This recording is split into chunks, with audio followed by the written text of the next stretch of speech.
welcome to Dying in Grace, the program that explores end-of-life issues in aging so that we can all be more comfortable with it for ourselves and for our loved ones. My name is Arlene Stepputat, and each week I invite a community expert to share some aspect of aging or end of life. And this week I'm delighted to have with me my friend and a hospice chaplain, Leigh Merrihew. Thank you for having me. Thank you, Leigh. Thank you so much for coming tonight. So let's talk a little bit about hospice chaplain. How did you get to become a hospice chaplain? Tell us a little bit about your journey. Well, it's an interesting story. I was ordained in 1988 by an ecumenical church. Okay. And at the same time, I was getting my master's in counseling. So I graduated with that in 1990, and I went into counseling for about 25 years. And towards the end of my counseling career, I was beginning to use more and more spiritual practices, and I felt that there was a more direct way to getting what I wanted to do with patients. And what happened is I moved to California and began working for my church and was dating a man, and we were having a wonderful relationship, and he passed unexpectedly. And it was over the period of 3 days. So I was with him through the process. And at the moment of his death, actually was about 10 minutes before, I had a very profound experience. And I learned what it's like walking someone through that time. I mean, the whole day had a series of synchronicities. And that led me into wanting to volunteer at this particular hospital, St. John's in Santa Monica. And they said, no, it's been too soon, that I wouldn't be prepared to handle it. And so I ended up getting a job in the field as a spiritual counselor. Wow. Well, I understand that in hospice volunteering that it is there is a best practices that you wait about 13 months, 12 months. Not that there's anything magical about that year, but for a lot of people who may not have the awareness and the training that you do, it's a way to put the focus on other people instead of working through the process. So there's some wisdom in having people wait, and there's always exceptions. And it sounds like the death of your beloved was a real gift, and really sounds like, as painful and as shocking as that experience was for you, it also sounds like there was a gift in there for you that's now giving to everyone else. I would agree with that. I definitely miss him. His name was Phil. But I think it was a fair trade. He helped me shift some things in my life in a very beautiful direction. And for me to trade back and see him through his end of life, I consider it a very fair trade. And it was very profound. And I don't think I could be nearly as good a chaplain as I am now if I actually hadn't been through it, if I actually didn't mourn him, if I didn't have the conversations with family members. So. Well, you lived it, so you know it's not just theory or book learning or case studies. You've walked the path, you know it firsthand from your broken open heart, which now has more space for people. Absolutely, and much authentic. And a friend of mine said to me around the time right after Phil's death, she said, Leigh, welcome to the club. Now you know what it's like. And that was one of the best comments I ever had. And when you're grieving, that I had, it's like someone gets it. They know what it's like to lose. And I'm like, oh. And I really found that very supportive. Yeah.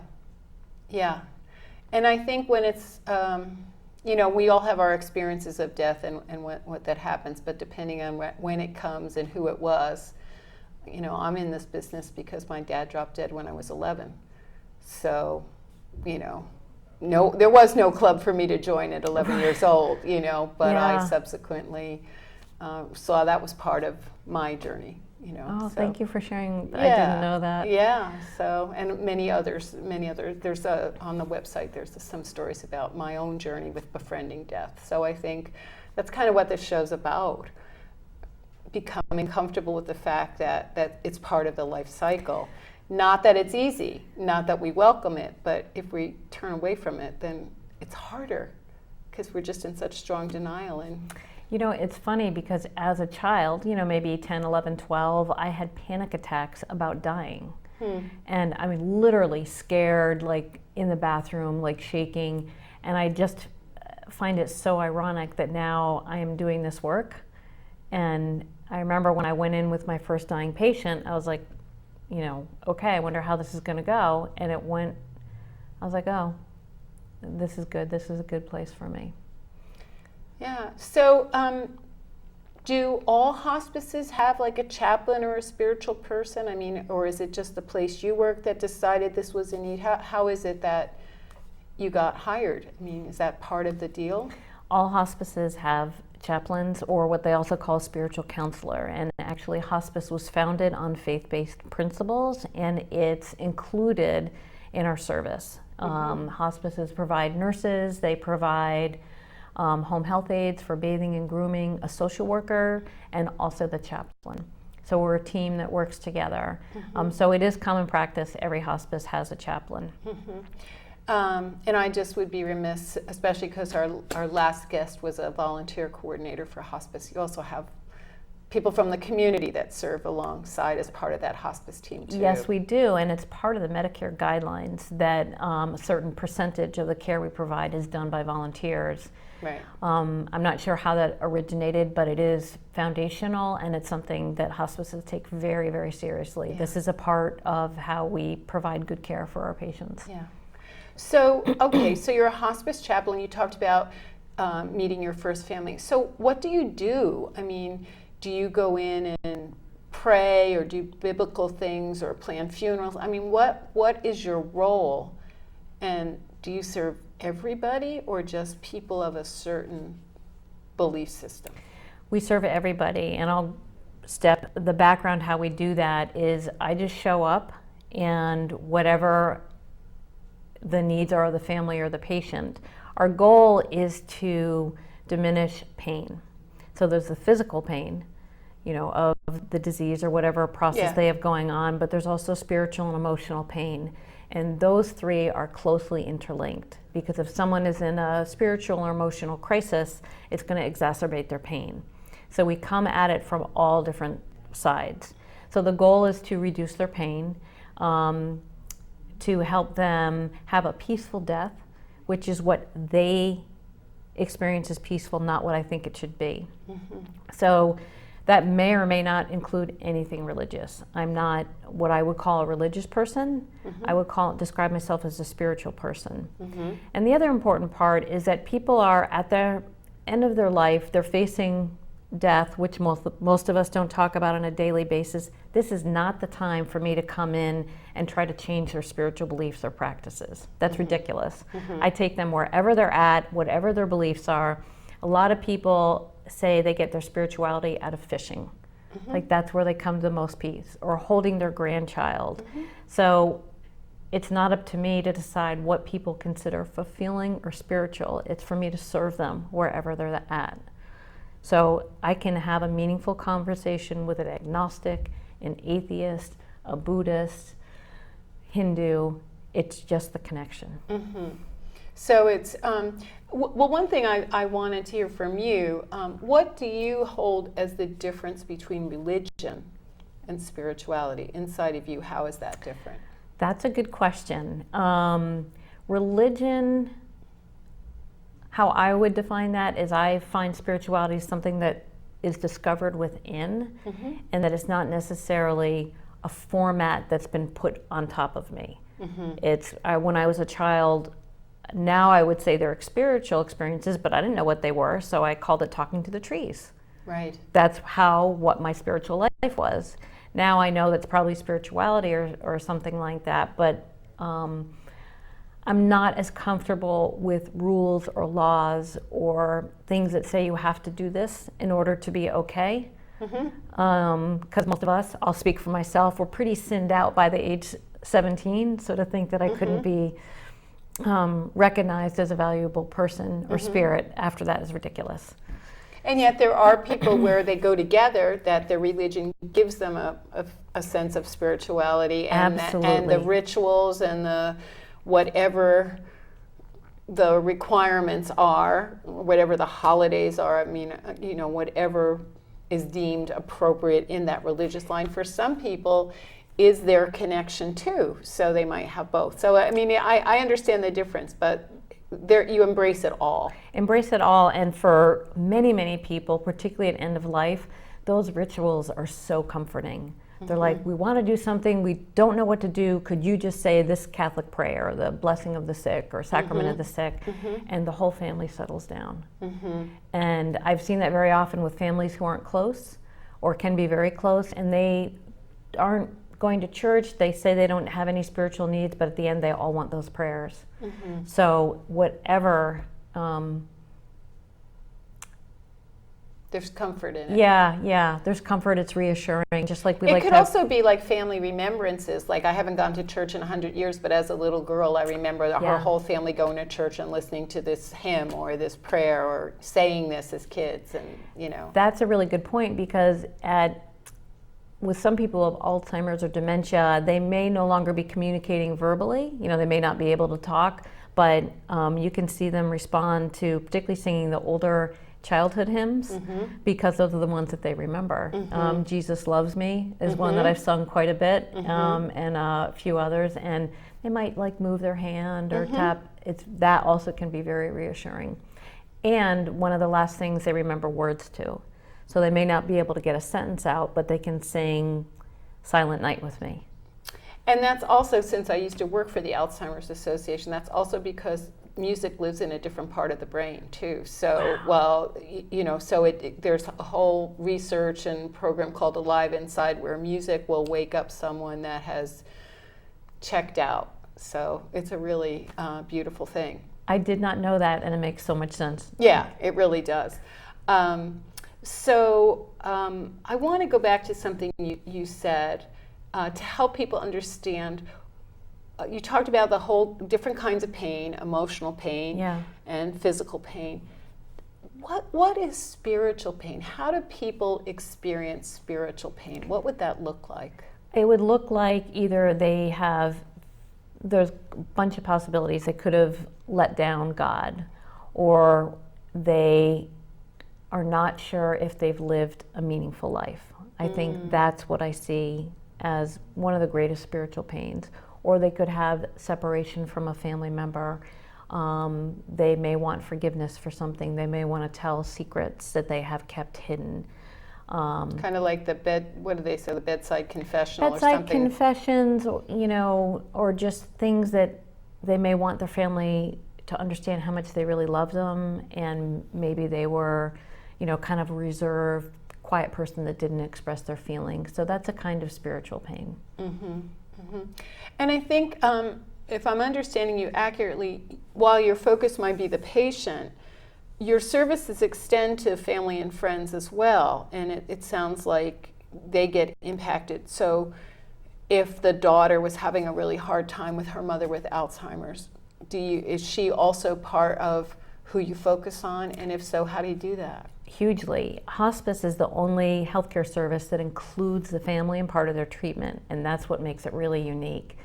So the family is very much a part of the conversation. In fact, there's been patients I've worked with where 90% of the time was spent with the family. Either there's conflicts among siblings, or you know, people love their parents and they've been very close to them and they're just having a hard time letting go. The family is very much included. Very much included. Yeah, that's important. You mentioned ritual. What kinds of, besides like the traditional church rituals, like, you know, reading the Lord's Prayer or praying the Rosary, you know, things that I think of. Yeah. Do you offer other kinds of rituals or symbolic kinds of things to give people comfort? You know, do you play music or? Well, I often will play music or sing. A part of my visit, I always include a blessing at the end, and that can be for whoever's there. I've often had caregivers that aren't members of the family participate. I've had a lot of patients who are not religious and didn't want a chaplain, but I do a blessing at the end of every meeting and whatever they want. And it's really very well received.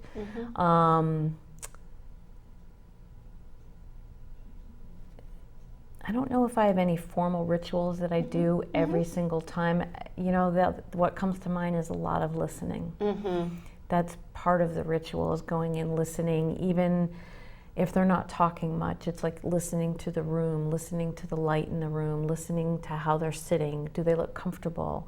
How's the family? What's the mood in the house? So absorbing all that information.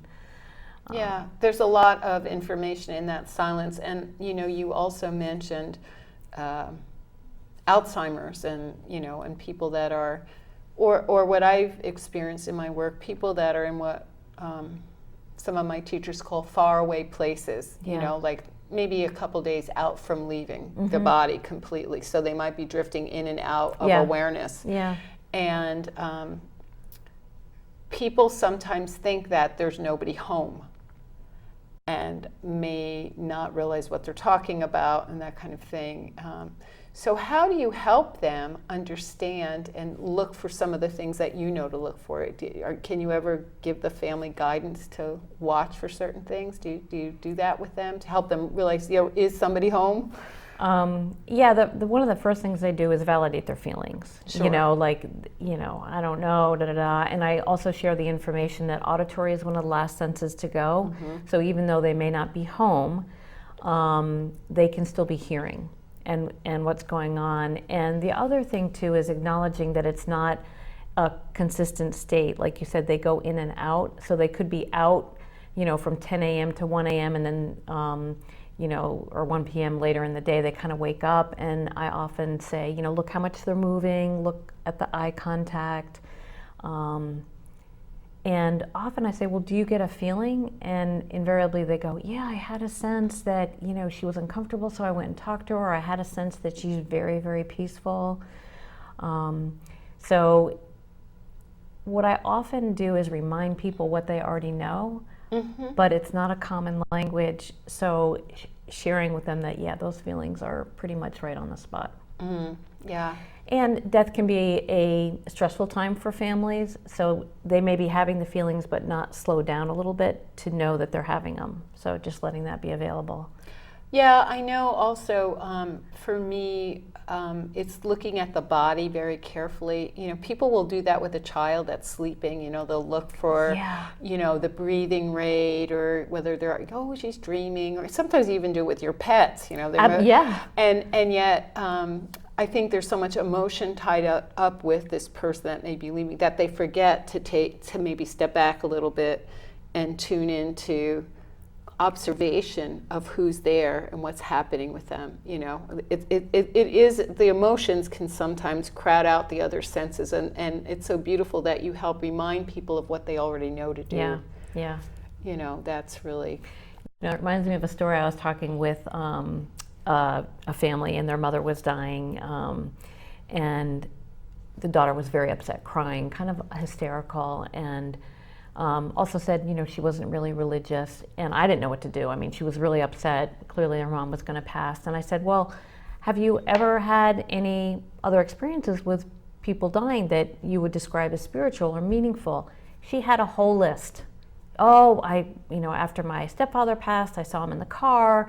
And she was able to kind of pull herself out of her drama because she was able to remember all the times that she had had a positive experience after a loved one had passed, specifically tied to that loved one. I was like, wow, what do you know? Right. So it sounds like you're talking about kind of visitations that people sometimes have, dreams that people have. Have you had experiences with the dying person seeing, you know, indicating that someone was there to come get them? Has that ever occurred to you? I know we've had guests that study that. Yes. You know. Yeah. Yes, I've seen that. I also look forward to seeing it because I like the idea of the person who's passing already being engaged in a level beyond what I can do. So I can comfort them, but if they have someone connecting to them, they're often looking up. I hear a lot of the room was filled with light. You know, they're talking to someone. I don't some people call it hallucinating and it makes them nervous. But if they're in a peaceful place and they're having a conversation, that to me is not a hallucination, it's more of a visitation. If they're upset and scared and saying, you know, bugs are crawling on me, that's a very different thing. Right, right. Yeah, that's an agitation, not that's a disturbance. Right. And this is kind of like, oh yeah. Visited by pets, I had one woman tell me that she was near death and wasn't sure, you know, wasn't having acute symptoms. And she goes, you know, a neighbor visited me in a dream the other night, and I had on this beautiful dress, and I was wondering if he was coming to me from the other side. I wonder if he died. So she didn't know if he had died yet. She hadn't seen him in quite a while, but she was beginning to think that maybe this was something else, given the dress she was wearing, the mood in the room of the dream. Well, there is a little more credence being given. I know there was a doctor here, I think his name is Dr. Kerr, I could have that wrong, but he did a whole video taping of his patients with their permission about dreams and their experiences, and some of that gives people great peace about that. Well, what about somebody that's totally an atheist? I mean, if they say, look, I don't want to talk to you at all, like, I don't believe in God, I don't believe in any of this stuff, you know, when the body goes, that's it. What can you offer them? Or do you just back out if they don't want you? Right. If they said, no, we don't want a spiritual counselor or a chaplain, absolutely, I respect that. You're not forced to do it. You have to see a nurse. You don't have to see a chaplain. Right, exactly. Then they can also refuse social worker and home health aide. So the patient drives the care, which is a nice part of hospice. And also I can come in later as a bereavement coordinator, because that's also what I do if the family wants that. But for number one, we respect everything that they want. If I've had plenty of people who are agnostic or atheist, but they still like to be listened to. They may want to do a life review, they may want to talk about it, they just may want to talk to anybody. I had a patient, I really don't know if he believed in God, we never really talked about it, but he was an alcoholic. And towards the end of his life, maybe 8 months beforehand, he had to stop drinking, and he could not understand why his children loved him so much and they were taking care of him, because he'd been what he described as such a schmuck. So our conversation was about learning how people love each other and how he could receive, because he was like, I'm angry, I want to get out of here. And then in the end, it was one of the most beautiful passings I had seen. I have so much respect for that man. You know what it rises to is an amount of forgiveness. Not you know, you talked about family rifts, and I know that some of them have been healed. I've borne witness to those kinds of things. But I also hear, at least in the case of this gentleman, it was an awareness of forgiving himself for how he held himself. I mean, there was like an opening of like, oh, they still love me despite my behavior. I'm still loved by these people. Yeah. You know, and that's quite an awareness to have before you leave. It is. It is. It's, it was, and you know, one of his daughters was great and just held with him, and I just have so much respect for that family. But yes, it is. I have family say, well, my mom's not religious, my dad's not religious, my brother, who's ever passing, and I think patients who are facing the end of their life need some opportunity to change their point of views about faith or about questions they may have, or fears. Maybe fears, some of them have fear. A lot of fear. This gentleman that I just talked about, he had initially refused my services. I said okay, and I was leaving. Talked to the family, was leaving, and he's like, "Bring that travel agent lady back in," because I had talked to him about travel, and that's when our relationship began. Wow. So so there's something you bring. So okay. So you mentioned bereavement. So one is, as a chaplain, would you do a funeral for a family? Would that be part of the services? If they didn't know how to, would you help them plan it and execute it and some of that stuff? I could do that. It's not part of the formal hospice process, but actually, one of the neat things about being a chaplain is that we have a lot of flexibility to do whatever the family needs. So there's been plenty of times they're like, this poem or that poem, or what order should we do? Should we do a funeral or a remembrance, cremation, all those kind of decisions. Particularly if there's divided points of view among the family members, the chaplain and spiritual counselor can come in and offer them alternatives. I won't tell them what to do, but I'd say if you did this in this order, it might meet.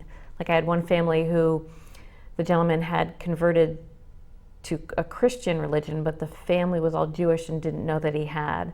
So planning the funeral was a little bit of dance between both. Oh, so they discovered it as he was dying? That I'm not sure if they ever really knew. Wow. Because there was some Jewish people who came in and sang some traditional songs, and then people who spoke. So it was particularly the mother they were concerned about. So I'm not sure if they ever knew, but it was kind of neat.